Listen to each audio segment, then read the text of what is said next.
Bueno, empezamos. ¿Qué es esto?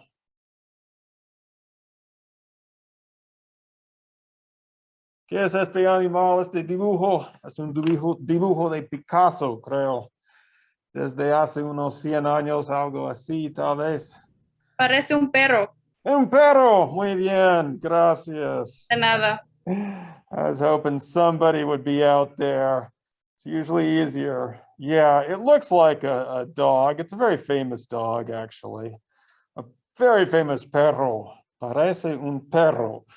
So for some of you, you were either reaching way back into that high school Spanish, or really it was just like, what's going on, right? And that's one of the amazing things about language is you can be talking and then you don't understand what's happening.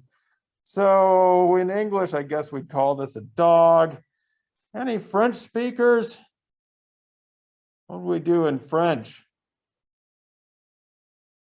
No. French Tu is parles still... français? Huh? Tu parles français? Oh, no, I don't do French. How about you? Oui. Good. What is this then? Un chien. Oh, boy, that's good.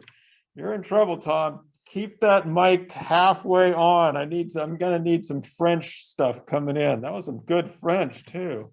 Darn. I wouldn't count on me for that. It's been a minute. Dude, you're marked down, man. You're on. Let's see. Any German speakers? Yeah, that's getting rough. I think somebody told me once that this is a hund. Anybody got any other language that I don't know about that can give me something for this animal? Yes. Whoa. Say that again. Russian, Uzbek, Kazakh. Oh, there's two words. You said Uzbek and Kazakh. Oh, Russian, Uzbek, and Kazakh. And what's the word? For which one? The dog. Sabaka, Kchu, it. Wait, you're giving me 3 different languages here? Keep that mic on, team, or I'm going to need you later on too. Wow, that is awesome. All right, another award. Wow, 3 more languages. All right, I'm going to have to write those down. I had a couple Asian languages. I took some Korean once for reasons you'll find out about soon. And so this Korean is actually, it looks funny, but that is actually a phonetic alphabet. And you can, if you take a little bit of Korean, it's perfectly phonetic. So that is a K.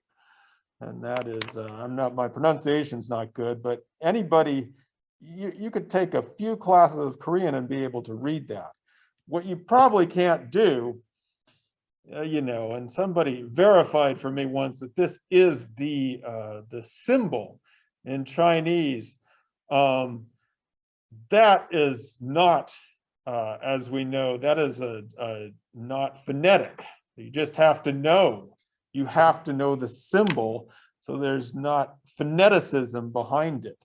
And in fact, there are different varieties that we call Chinese, Mandarin and Cantonese, which are actually mutually unintelligible verbally, but they use the same written symbols. So you can't speak to each other, but you could write messages, something like that. So I've been told. What are we doing here? Oh yes, the point of this is that none of these symbols, none of these sounds has anything to do with the sound of a dog barking, the quality of its fur, its four-leggedness, whether it is our best friend or not. It is only in English that the word goes backwards and becomes a divinity, right? All of these things are completely arbitrary, and we only know it because we agree upon the sound. We agree upon, kind of as a collective, a sound that we're going to associate with this. I've given you a drawing for a dog, which is an extra layer of symbolism, actually, because, you know, Picasso is giving us a symbolic dog. And if you look at the Chinese symbol for dog, it may have more pen strokes than Picasso used here. I'm sure he had to get it right, but you know what I mean. It's a complicated structure. So this brings us to the issue of language.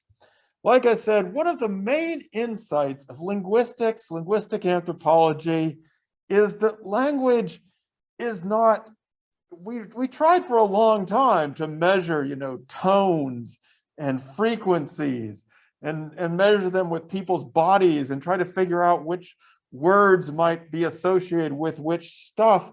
And basically, we have come to the conclusion that it is an arbitrary in the sense that there is no necessary connection between the stuff you are talking about and the sounds you're making. There's nothing about the word chair that has anything to do with its physical properties. We just agree collectively that when I say chair, we know what that means. And so this is something, it has to be in some ways systematic.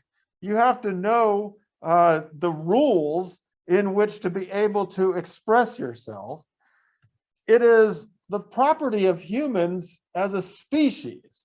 We used to try and think about different levels of language and different ideas about language complexity. We now know that humans all over the world speak languages, and this is something that we have as a human species. It's a very powerful system which allows us to symbolically associate and do different things with reality and organize ourselves. And it seems to be relatively unique to human beings. In the sense, Dylan, what happens when we try to talk to non-human primates?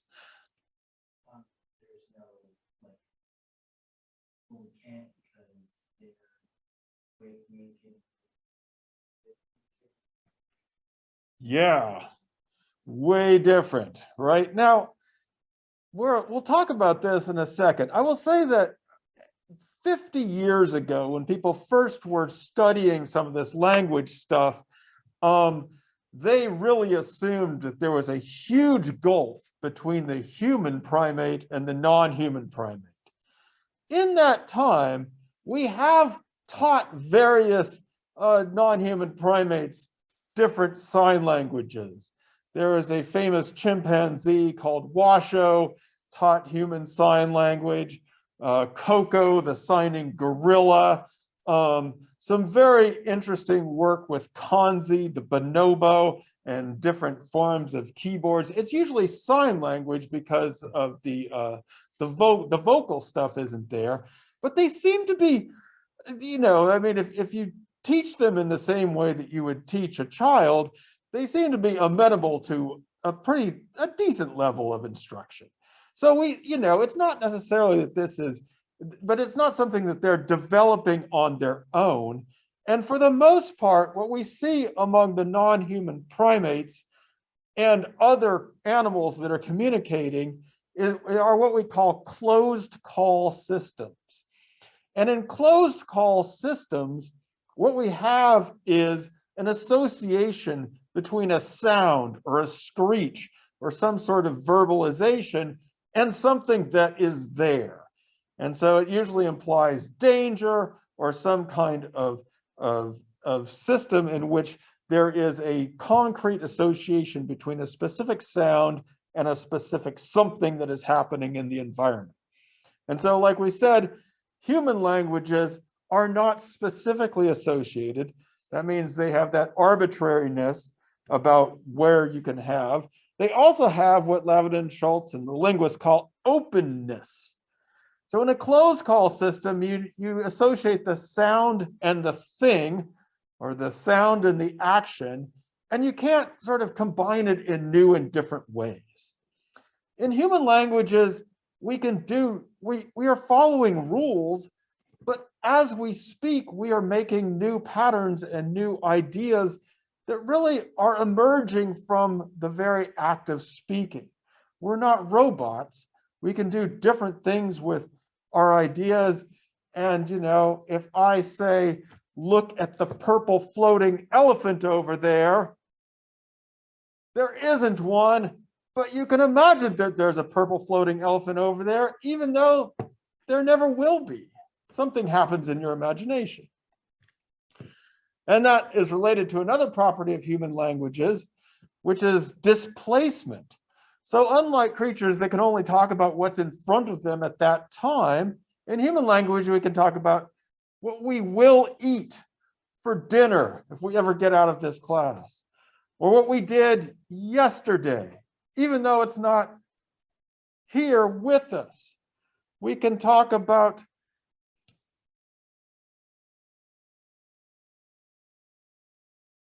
who do I want to pick on? We'll talk about Tom because he's not here, but he is here. I guess he's here, sort of. But anyway, we can talk about people who aren't there, and we can do this other thing called prevarication, which is basically that we can make things up. We can lie. We can make up statements that are obviously false. And so human language is really interesting because we don't have to have an apple in front of us to talk about an apple. And we can lie about having eaten an apple or not. Obviously, hunger is starting to call us out. So human language is patterned. It has to follow certain rules that we agree upon, or else we're not going to be able to talk to each other. But it can be productive and creative.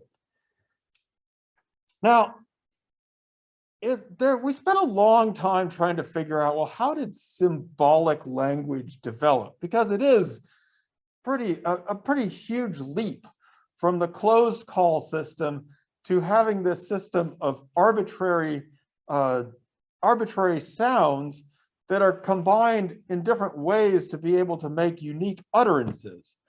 And the current thinking on this is that it's not that the call systems went away.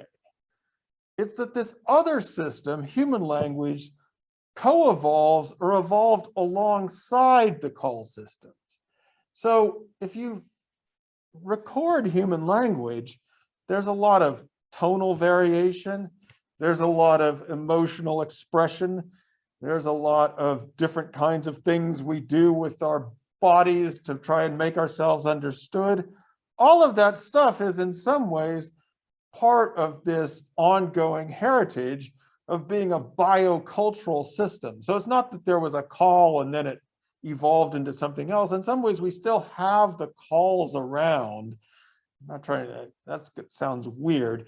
We still use a lot of these other emotional gesticulations and tones to try and convey meaning along with this symbolic system that we call language. So, you know, the same words spoken in a different tone can have a very different effect, even if they mean exactly the same thing linguistically.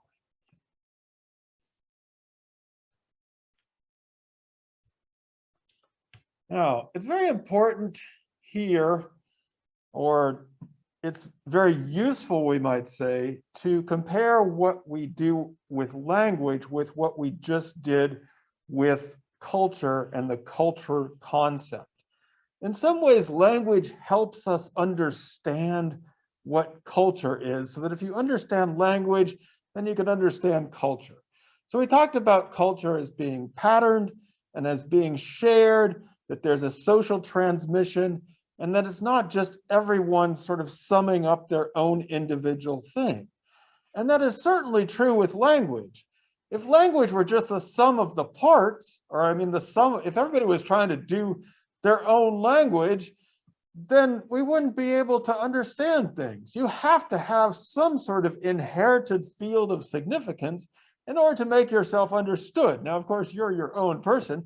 We're all our own individuals. We all have our individual styles of speaking. but you have to have something to work with that we can all kind of agree that you might be talking about. So this is the first thing that, like I said, if you understand that about language, you can sort of understand what we mean by culture as well. The other thing is that language, and we'll be talking about this more in a tiny bit, is not just about trying to communicate ideas. It's not just about trying to transfer ideas or transfer actions from one person to the other. It's also about the whole way in which we think and experience the world. And so, you know, actually, if you think about how we even understand each other when we are speaking the same language, well, Emma, what do we need? What do we need to do for you and I to be able to understand each other? You have to be able to learn about that language and learn like that, how they speak and stuff. Yeah, we have to be in a certain context, right? We have to, there's a whole lot of other stuff that we have to agree on. So if I were speaking English from, I don't know, Ireland or Australia, there might be a whole lot of stuff that we would be technically speaking the same language, but there'd be a good percentage of stuff that would be confusing to us. So sharing the culture or sharing a whole bunch of assumptions about this is also crucial to speaking language. And so this is the idea that language, again, is not simply about taking the world and putting different words on it, that it helps us organize and perceive the world through language, and that it sort of goes together with the way in which we culturally perceive and act in the world. Now, I want to get a little bit, perhaps a little bit too into the heady and heavy side of this language thing. So I'm going to pull out some, and I will say from the outset that both linguistics and linguistic anthropology are probably the most complex of their subfields. In part because in order to talk about language, you have to almost invent a language, what's called a meta language, in order to comment on language. And so linguistics is in general a pretty complex field, and they end up with all these words and hard to understand. So it's also can be very difficult to kind of wrap our minds around it because we're swimming in this as naturally as we're speaking language, but to sort of take 2 or 3 steps back and look at our language or languages objectively can be difficult. So the insight here was that there's when we say that language is arbitrary, that there is not some sort of necessary relationship between the object or the idea or the concept and the sound that we use to represent it. And the linguists call these the signifier. The signifier is the sound, let's say dog, and the signified, which is that thing in the world or whatever it is you're trying to represent. So we've established that the signifier is arbitrary. It's just that we agree upon it as we go along. But this means, or they kind of took it, the next step here is to say that in some ways, what it is we designate in the world to be signified is also in some sense arbitrary. That is, the way in which our languages choose to cut the world up and make certain things important and bring certain things to attention has a lot to do with our culture and our language itself. And this is the idea which is presented to us as linguistic relativity, that different languages do different things in the world, not simply with the words, but in some ways with reality itself, you might say. So we saw a good one. You can think of this. There's a good example of when Bohannon tries to basically tell the story of Hamlet, And she stumbles into the idea of the ghost. And it's not just that there's an absence of a signifier. It's not just that there's an absence of a word for this thing that everybody understands, which is a ghost. It's an absence of that very idea in this group. So there are some languages that simply do not have certain things, or they're just simply not there. There can also be what we might call an abundance of signifieds. So for those of you who were able to watch the Lira Boroditsky TED Talk about, and we have Timur here, so he might be able to back us up or say that I'm crazy. The idea is that there are different words in Russian for what we in English would call light blue into dark blue. Timur, what do you think about that? The claim is made that in Russian, there is a distinction between two different shades of what we would call blue, but in Russian, they break the color spectrum up into two different parts. Yeah. So I don't know. That's probably not big enough to make the break right there on the slide, but it's coming to us. So if you actually show Russian speakers the color spectrum, it's like as they go into blue, all of a sudden something fires in their mind when they hit a certain, we might say, a wavelength of blue, in our terms blue, because that's a separate color. And so, yeah. Yeah. You want me to say those two? Sure, let's go for it. We are rich today. For the light blue, they say it's голубой, and for the dark blue, they say it's синий. So it's two distinct words. Two distinct words, and that makes them very good in the menswear section. I'm telling you, they are good at that stuff because they can call that out. No, I mean, it's, you know, it's actually something that some people can use to their advantage because they can see things faster than us. It's not that necessarily other people can't see them. It's that there's a distinction there. Wow. All right. We are on tonight. All right, Tom. Yeah. So, and then there's another level of this, which is the kind of what we might call an ordering of reality. So, in English, what is the difference between a stream and a river?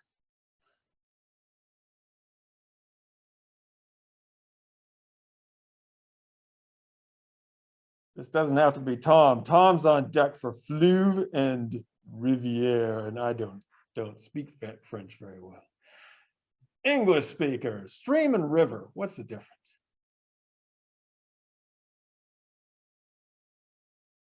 Ah, Timur. You can use stream with other things than water, like stream of data, stream of... Well, that is true. Streaming has taken on a whole different meaning. Darn, the arbitrariness of language is killing me here. All right, on that one, I'm going to have to think about this a little bit. Why do we have a word for stream? Why don't we call it rivering things? That's a good question. Well, when you're out though in nature, what's the difference between a stream and a river?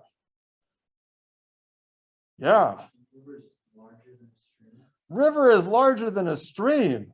That's why I'm going to get a river-sized data plan. I don't want to be streaming anymore. I want to have a whole river of stuff flowing at me. River is larger than a stream. A lot of people, when they take French, would do the same thing with those two words. Tom, what's the difference between those two words? 1 second. Oh gosh, which? Oh, light blue and dark blue. No, we're down at fleuve and rivière, but I can't pronounce them like you should be able to.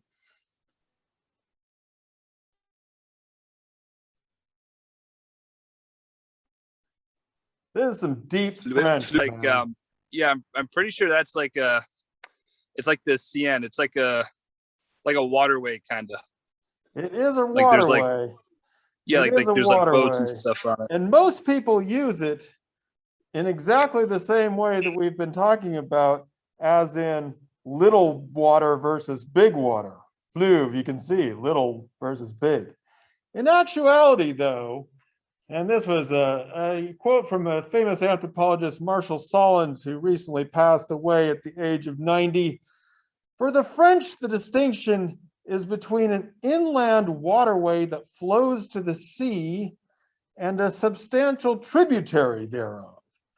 So what he is saying here is that the French make a distinction which we don't even think about, which is between stuff that goes into the sea or into a big body of water and stuff that simply goes into other things.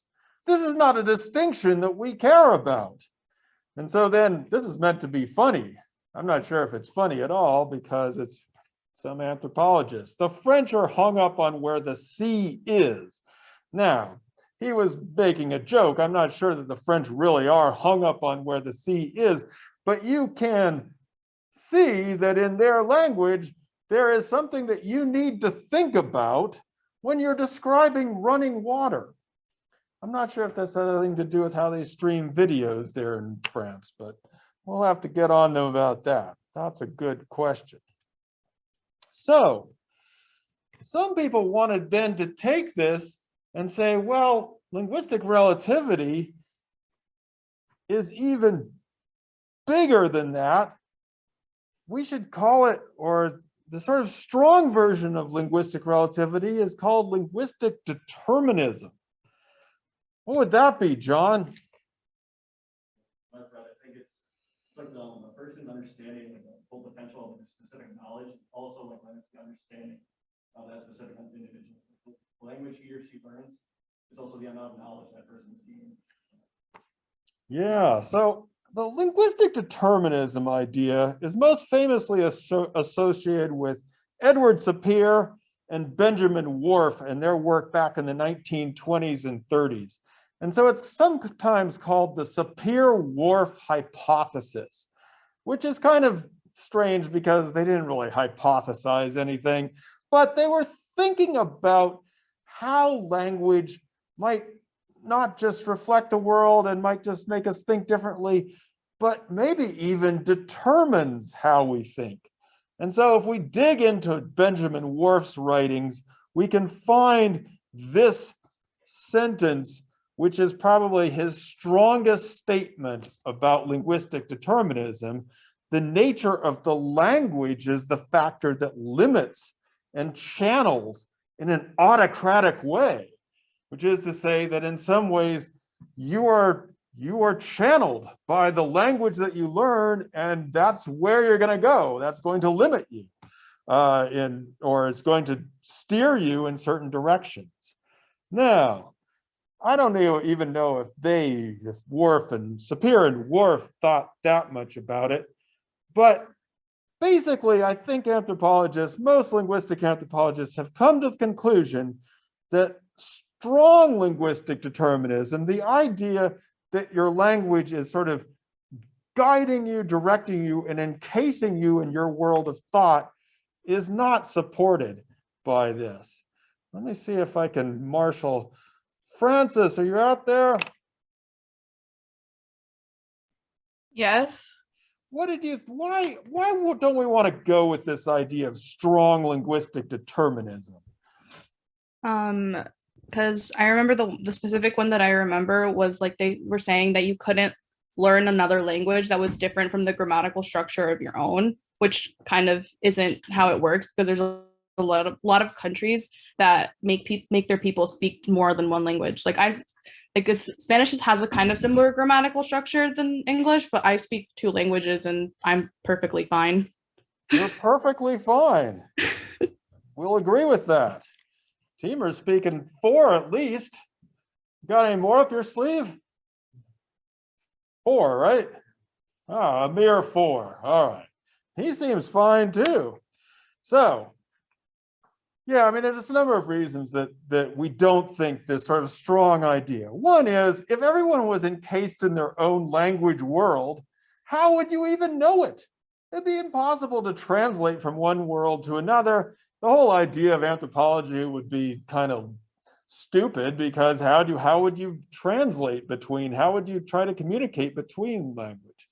They also make the point that within any language, there's a range of things that you can say and represent the world.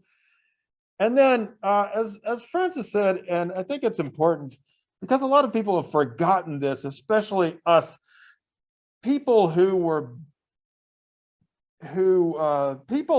grew up exclusively in the United States forget that a lot of people in the world speak languages just from being alive. That's just the normal thing to do. It's not the normal thing to only be able to speak one language. That is something that actually, we'll talk about this later on when we talk about the idea of a nation state. That actually comes later on in human history with the idea that everybody should belong to one nation occupying one piece of land and speak one language. It's probably true in human history, and especially before this idea that everybody had to belong to one land and one place, that people just spoke multiple, 2 or 3 at the minimum languages. And so we have a hard time in the United States, and there are other countries like this too, where we get very, very monolingual. But that's not necessarily a human norm.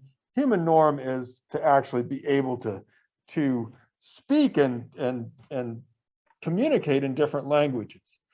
And then there's something that I wanted to point out to you by the linguist Eleanor Oakes. It's back on page 284, where she talks about the cross-cultural distinctions. And she says that a lot of them turn out to be, it's like, yeah, in this language, we use a lot of these kinds of words. It's not that those other kinds of words are unavailable. It's just they're not used as frequently in their context. So again, the idea that we are encased in our language and can't learn anything else does not seem to be supported by the evidence. However, there are some people who have taken the language stuff and developed tests to sort of show how language does have an influence on the way we think. And so that's why I wanted you to watch Lyra Boroditsky's TED Talk. It's pretty, I think it's also entertaining and relatively easy to understand. But it's really interesting to see that if your language encodes direction, in the sense of you always have to know where north is and where direction is, because in order to talk about things, you can't just use in back of you, you have to use to the south of you, then you're going to be tuned to direction in a way that I have no idea where I am. But if I had to know in order to speak, then I'd have to have some better sense of direction. And then there was the light blue and the dark blue thing, and she does agents for accidents. So basically the idea is not necessarily that language is determining, but that the Sapir-Whorf were onto something in the sense that our language does influence and shape how we think about things. So we don't want to go straight hardcore into linguistic determinism, but we also don't want to completely dismiss linguistic relativity either, because it has some interesting effects which we've now been able to do more measurement of. Now, a number of you got into this section of how do we learn language, and it's an important section, in part because it was often very difficult to figure out how people learned language. We try to learn language in school for the most part when we're trying to learn another language, and it doesn't work very well, right? It's like it doesn't seem to take for most people to try and do this in school. But then if you compare what children can do before they even get to school, and apparently with no explicit instruction, they're just making all these sentences and speaking hundreds, thousands of words. And so it led to this kind of idea that maybe there was something innate to humans that would sort of, that were patterning them in such a way that we had to learn language. And so there's a long debate in linguistics, and to a certain extent is still going on, although I'm kind of hoping it's been resolved in the sense that I'm telling you about it. There are some people who are holding out on the idea that there's kind of a biological or a genetic source of some kind of deep grammar that is so deep that it's very difficult for us to distinguish. But for the most part, I think we believe, we anthropologists and others studying language, that we learn those patterns of language, that there's not a sort of deep grammar embedded. We learn them, and we learn them. The reason it seems like language emerges biologically or natural is because it is a kind of biocultural phenomenon, in the sense that as we are developing, if we are hearing, the hearing faculty is one of the first to develop. And so when the baby emerges, the baby is already attuned to the sounds of the languages that have been spoken around them. And so in some ways, this is a process, and it's not, of course, if you switch the baby over to some other place, they'll quickly adapt and learn that language. But if they continue to grow in that language, it becomes natural. It becomes a kind of second nature to them. And so, again, we believe that it's not this sort of, that languages aren't an overlay on some other grammar that everybody has. And one of the other reasons we believe that is that we've rethought the idea of what happens when different languages come together. And this is on page 290 of Levin and Schultz. And it describes what linguists call pidgins and creoles. A pidgin is a language or a kind of system that develops when two or more societies or people from those societies come into contact, and they are from very different language worlds. And so a pidgin is often a kind of trade language or something that people use as adults to communicate, even though they have come from very different societies. So there are some very famous places, especially in colonial areas, where these pidgins develop. In some instances, some of those pidgin languages are turned into what they call creole languages, which basically fill in a lot of the missing elements. And in the old days, we used to think that the pidgins were what the adults came up with when they came into contact, and it was the children who developed the creoles. And they filled in all the grammatical elements so that they could make this pretty much full-blown language. Some very famous examples, for example, Haitian Creole is, a combination of some African languages with French vocabularies to create a whole new and very beautiful language. And so the idea was that, well, it must be inbuilt because it's the kids that do this. Now, what Levin and Schultz say here is that the more we've looked at this, there are pidgins that stay as pidgins. There are pidgins that have turned into creoles, and there are creoles that don't seem to have been preceded by pidgins. And so this whole idea that it was a biological thing, that the children turned the pidgins into creoles all over the place, is not supported. So language is, an essential phenomenon, but it does not seem to be sort of genetically encoded into us, our capacity for language, but not our particular language.